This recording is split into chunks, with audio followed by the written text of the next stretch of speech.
ça, je pense que c'était surtout la première idée, l'idée de vouloir offrir un spectacle un peu à tout le bassin lémanique, autant du côté français que suisse. Et puis au-delà de ça, puisque le concours traitait des frontières en relation avec l'eau, ça m'a paru assez judicieux en fait de justement questionner l'essence de cette frontière lacustre, puisque comme vous le dites, en général, cette frontière se fait plutôt oublier, et tant mieux d'ailleurs, ou elle se fait pas oublier, mais elle prend l'épaisseur du lac pour au final devenir un espace de rencontre entre les deux côtes.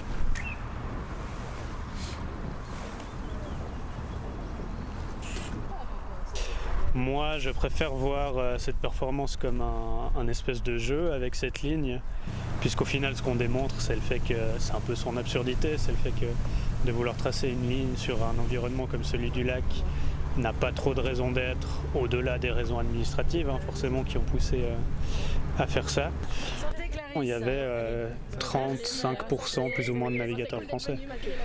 Et heureusement, parce que je pense que là, s'il y avait eu uniquement des navigateurs français, uniquement des navigateurs suisses, le projet n'aurait pas dit du tout la même chose.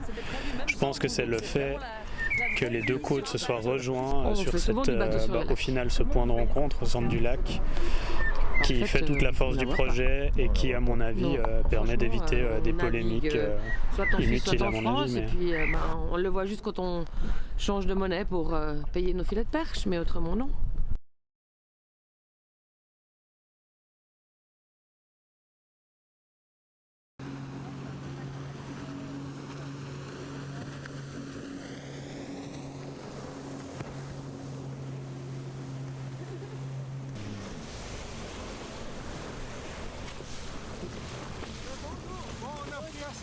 On va rentrer, je crois. Ça va? Ça se passe? C'est génial, ça va vite. Un peu humide, ouais. C'est un peu humide. Bon, maintenant il y a le soleil, ça va.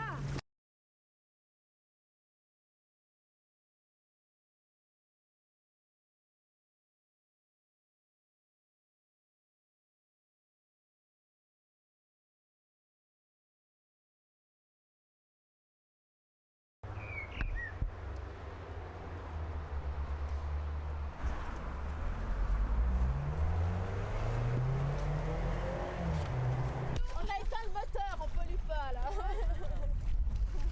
Mais il est cool le vent, ça se passe.